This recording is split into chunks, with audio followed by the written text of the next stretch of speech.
What we explore here demands discomfort, an examination of the truths we assume, the beliefs we reinforce, and the narratives we choose to ignore. To keep our load light, we oftentimes push these considerations aside, but today we ask that you confront them. From miles above, the world appears connected. Roads winding, rivers flowing, networks of people and ideas stretching infinitely in an orderly, predictable motion. A system, a structure, a certainty. But zoom in and the illusion shatters. Patterns distort, truth fractures, reality bends, and the perception itself becomes the battleground upon which beliefs rise and fall. There are few, if any, absolutes in this world we call reality, yet one certainty remains. Humans loathe ambiguity. We crave solid ground, unshakable foundations, absolute clarity, certainty in a world of shifting sands, and we call it truth.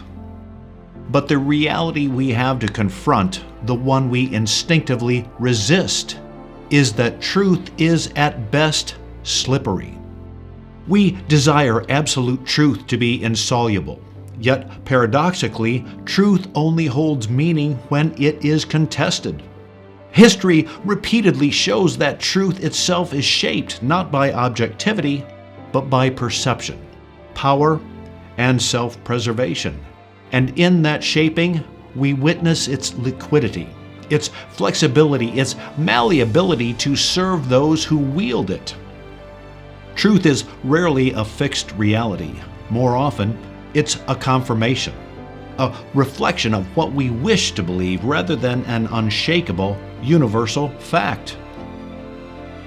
History provides no shortage of examples where truth bends under the weight of power.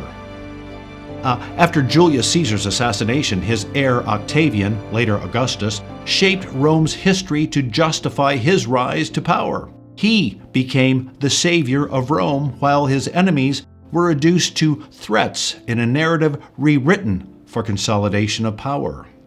The Spanish conquest of the Americas, conquistadors' accounts framed their actions as noble pursuits, yet indigenous histories tell a different story, one of devastation and exploitation. Cold War propaganda battles. Both the United States and the Soviet Union painted themselves as defenders of freedom, while casting the other as an existential threat, obscuring truth behind ideological warfare.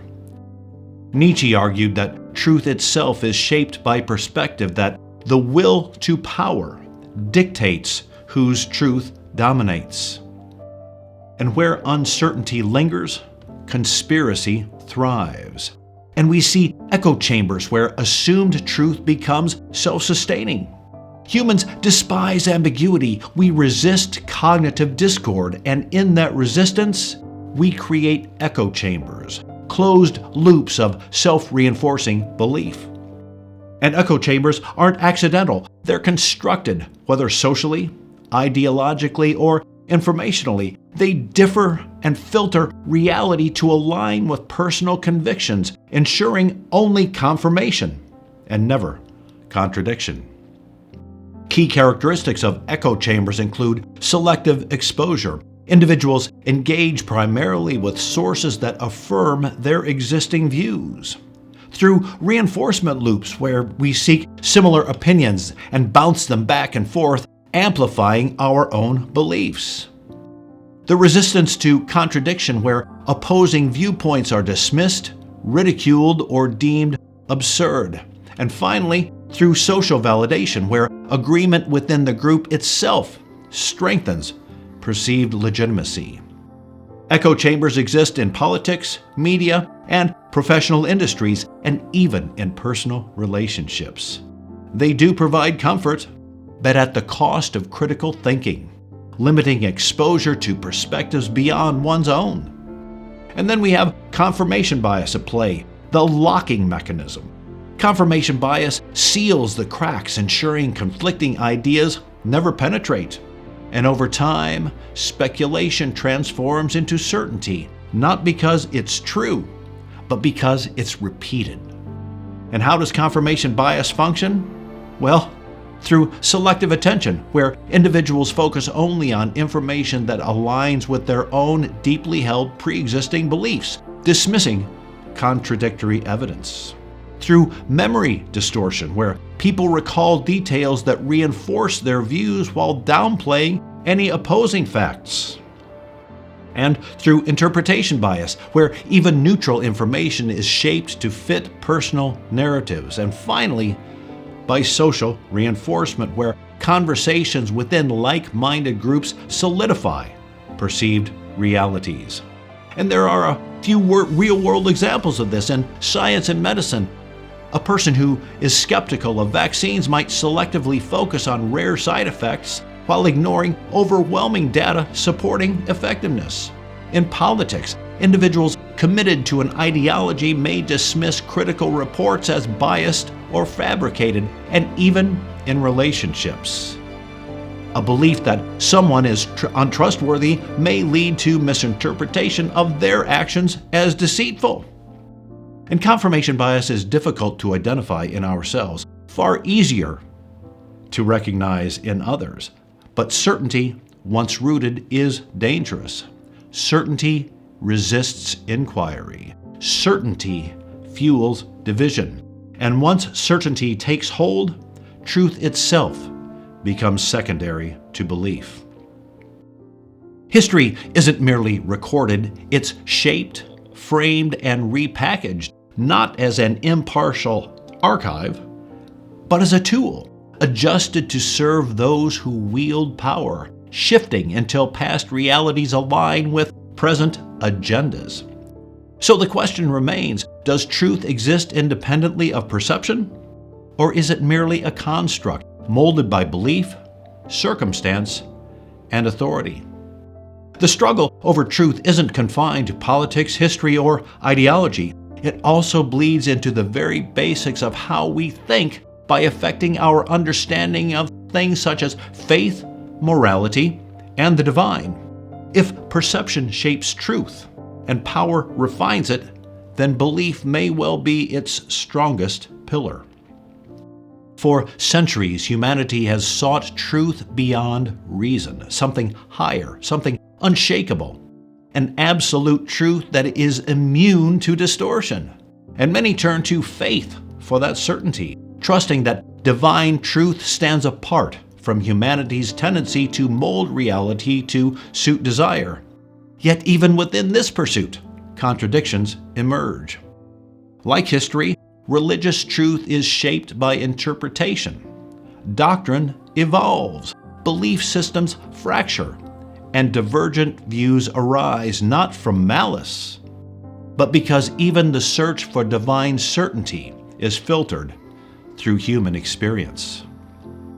So if truth is shaped by perception, and perception is fragmented, can anything be truly absolute? Or does faith, like all other forms of belief, exist in the space between conviction and interpretation? So we look at faith and the paradox of absolute truth. For many, truth is divine. God is the unshakable force, the final word, the unwavering reality beyond human perception, free of bias, free from distortion, and free from dilution. But even within this belief, contradictions emerge. Perhaps the most telling paradox is this: those who hold tightly to ultimate truth often forgive themselves easily when they stray, yet demand strict accountability when others do the same. And examples abound. The biblical Pharisees. In Matthew 23, Jesus condemns the Pharisees for hypocrisy, noting that they impose strict religious laws while failing to uphold them themselves. He calls them whitewashed tombs, appearing righteous outwardly, but corrupt within. Peter's hypocrisy in Galatians. The Apostle Paul confronts Peter for withdrawing from Gentile believers when Jewish leaders are present, though he previously embraced them. Peter expected others to adhere to Jewish customs while excusing himself. Historic religious conflicts. Religious leaders throughout history have justified their own failings while condemning others. The Spanish Inquisition saw inquisitors punish heretics harshly while engaging in corruption themselves. And even in modern political and religious figures of the day, public figures preaching moral purity or doctrinal adherence have often been exposed for personal misconduct. Yet their followers rationalize those actions while continuing to demand strict accountability from others. This reflects a deep psychological bias. People tend to judge themselves by their intentions, but judge others by their actions. It's a fascinating and frustrating dynamic that reinforces how truth, accountability, and morality are wielded selectively. So we move to the possibility of fragmentation of religious truth. If God's Word is absolute truth, how can so many religions, denominations, and variants exist, each claiming its own unique interpretation as presenting the absolute truth? Religions diverge at a foundational level due to historical, cultural, and philosophical forces that shape doctrine and belief. While many share the idea of divine truth, the way that truth is understood and practiced varies widely.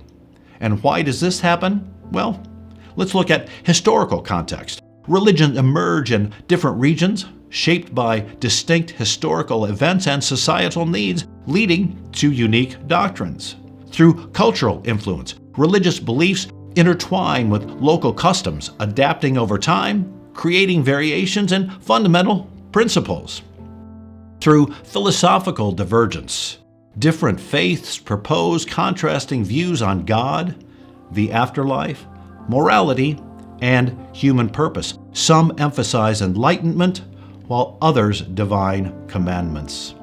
And through power and authority, religious institutions have historically been influenced by political structures. Competing claims to divine authority create splits and new movements. And finally, through interpretation of sacred texts. Even within the same religion, interpretations vary dramatically, leading to sects and denominations with differing beliefs. Despite these differences, many religions, however, converge on common ethical values, a shared foundation reflecting humanity's enduring quest for meaning and truth. The Golden Rule, treat others as you would like to be treated yourself, is found in Christianity, Buddhism, Islam, Judaism, Hinduism, and more. Compassion and kindness, caring for others, helping the needy, and showing empathy toward suffering. Justice and fairness, acting justly and upholding fairness as a moral duty. Forgiveness and reconciliation, encouraging forgiveness as a path to peace. Humility and gratitude, recognizing one's place in the world and appreciating life's blessings. Peace and harmony, promoting coexistence and discouraging violence. And finally, the search for meaning through prayer, meditation, or philosophical inquiry. Religions encourage deeper understanding and purpose. These values form a moral foundation that transcends religious divisions, fostering unity and mutual respect. But the burden of belief comes at the cost of certainty. Despite the shared ethical values across religions, conflict persists, rooted in deep-seated historical, political, and psychological forces. Time and again, we have witnessed how religious differences escalate from simple disagreement to rejection, from rejection to hostility, and from hostility to war. And why? Because belief is powerful, and power, wielded without restraint, distorts. So we have to examine what fuels religious division, and more broadly, what fuels any sort of division between people, groups, and factions, and those go to power and control. Religion has often been intertwined with political authority, leading competing groups to clash over governance, territory, and influence. Through interpretation and exclusivity, many faiths claim exclusive access to truth, creating divisions and hostility toward differing beliefs. Through historical grievances, past conflicts, persecution, and oppression leave lasting wounds, fueling resentment between religious communities. Social and cultural identity. When groups feel their beliefs are under threat, they react defensively and sometimes aggressively. And manipulation by leaders. Political and religious leaders have historically exploited faith-based differences to rally support, justify aggression, or maintain control. Through fear and misinformation, stereotypes, propaganda, and deep-rooted biases distort perceptions, reinforcing the idea that other religions are dangerous and inferior. Religion has the capacity to inspire unity, peace, and understanding, yet it is often used to divide, shaped by fear, wielded for control, and locked behind the barriers of rigid certainty. So we have to examine the psychological barriers to deeper, more comprehensive understanding. Efforts toward interfaith, interpolitical, intercultural, international dialogue and mutual understanding are crucial in the breaking of cycles of conflict. But such conversations demand more than good intentions. They require an uncomfortable reckoning with uncertainty. And humans, by nature, resist uncertainty. We long for firm ground, for absolute truth to validate our worldview. Yet, truth is rarely singular. It bends to perspective. It's shaped by experience, culture, and conviction.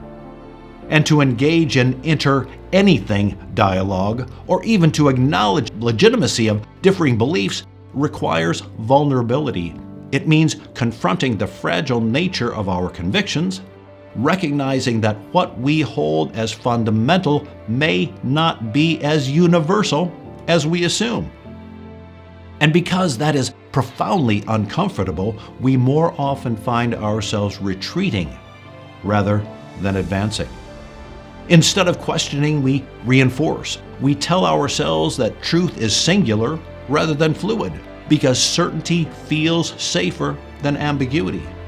But this isn't just a religious impulse, it's a deeply human impulse as well.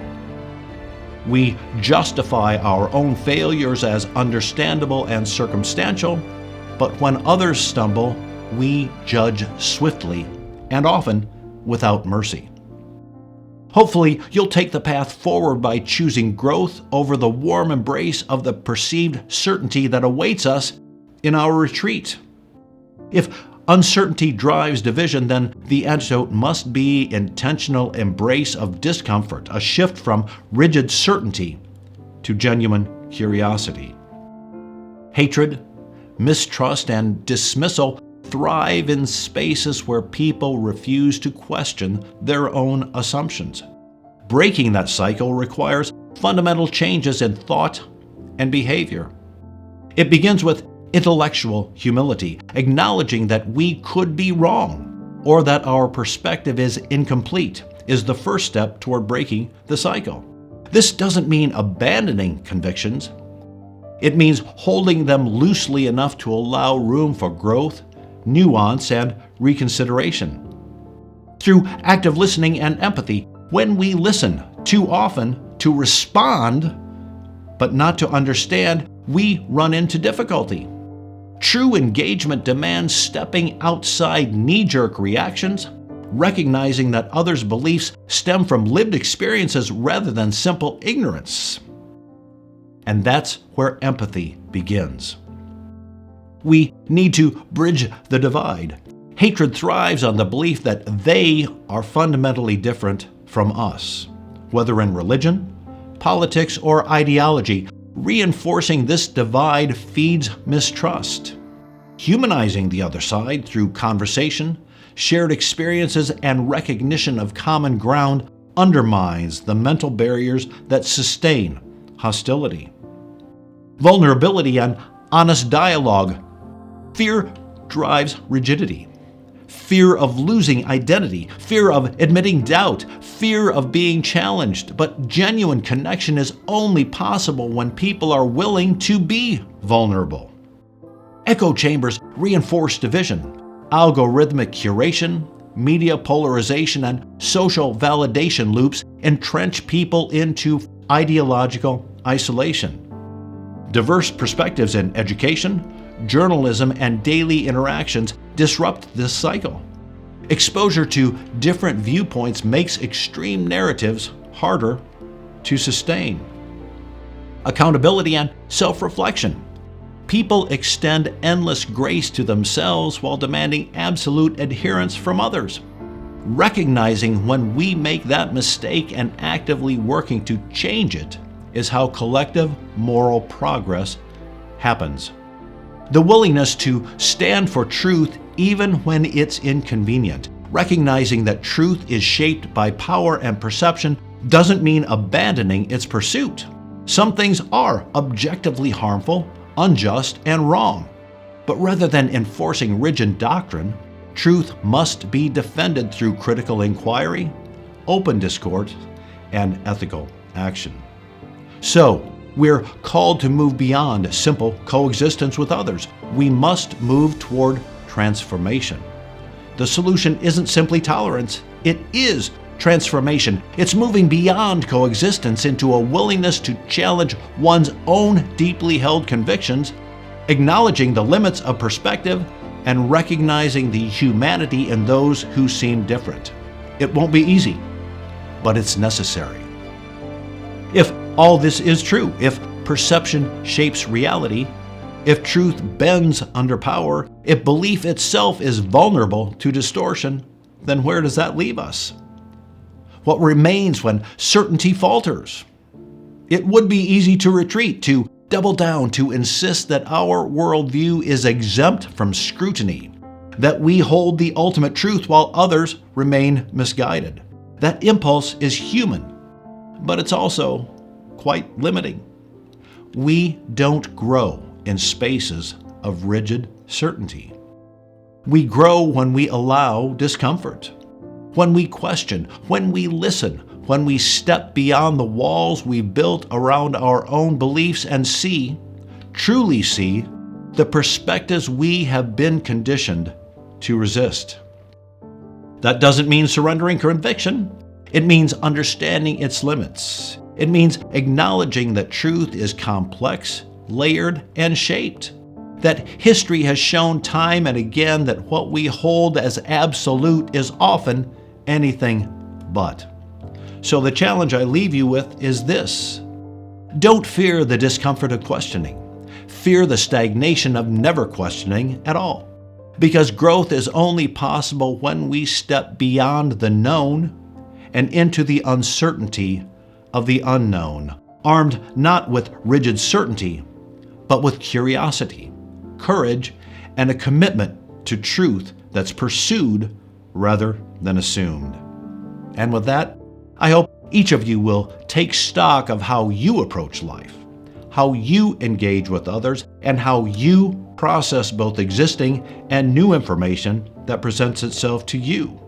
That you step beyond the comfort of the known and into the uncertainty of the unknown with courage, fortitude, and a commitment to growth.